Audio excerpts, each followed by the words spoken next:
আপনারা দেখছেন RK news Bangla. ফ্যাসিবাদের প্রধান লেডি ফারাওনের মৃত্যুদণ্ডের রায় ঘোষণা করা হয়েছে। আমরা মনে করি এর মাধ্যমে ফ্যাসিবাদ ভবিষ্যতে আর কেউ হওয়ার চিন্তা ভাবনা আর করবে না, এবং কথায় কথায় গুম খুন যারা ক্ষমতায় বসবে তারা সেটা করার সাহস পাবে না। আমরা মনে করি এটা একটা ন্যায় বিচার হয়েছে এবং উন্মুক্ত আদালতের মাধ্যমে যে রায় হয়েছে এটা অত্যন্ত উপযোগী এবং ইনসাফ ভিত্তিক রায় হয়েছে। এবং আমাদের আরেকটি যে ছিল পিআর, আমাদের ৮ দলের মধ্যে কোনো দল চেয়েছিল উভয় কক্ষে পিআর, কেউ চেয়েছিল উচ্চ কক্ষে পিআর। তো উচ্চ কক্ষে পিআর জুলাই সনদের মধ্যে আছে, এটা আইনি ভিত্তি আদেশের মাধ্যমে হয়েছে, কিন্তু যদি গণভোটে হাঁ বিজয়ী হয় তাহলে এটা উচ্চ কক্ষে পিআরটা বাস্তবায়িত হবে। আরেকটা ছিল আমাদের দাবি লেভেল প্লেয়িং ফিল্ড। আপনারা জানেন যে ইতোমধ্যে বিভিন্ন জায়গায় খুন খারাপি হচ্ছে।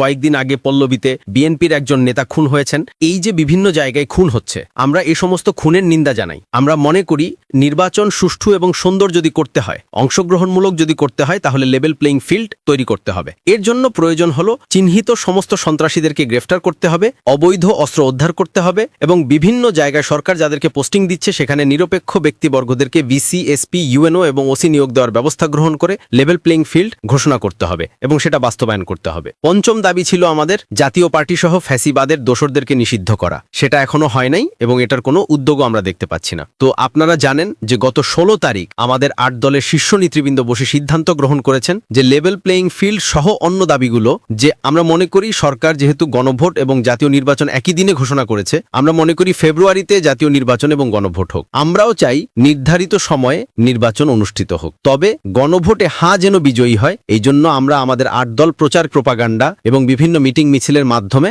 সেটা আমরা আওয়াজ তুলব এবং জনগণকে সচেতন করব। তার কারণ যদি জুলাই সনদ গণভোটের মাধ্যমে চূড়ান্ত আইনি ভিত্তি না পায়, তাহলে আওয়ামী ফ্যাসিবাদের মতো নতুন ফ্যাসিবাদ আবার জাতির ঘাড়ে উঠে বসবে। তো এই জন্য আমাদের ৮ দলের সিদ্ধান্ত হলো যে আমরা এই গণভোটে যেন হাঁ বিজয়ী হয়, এই জন্য আমরা প্রচারণা চালাবো।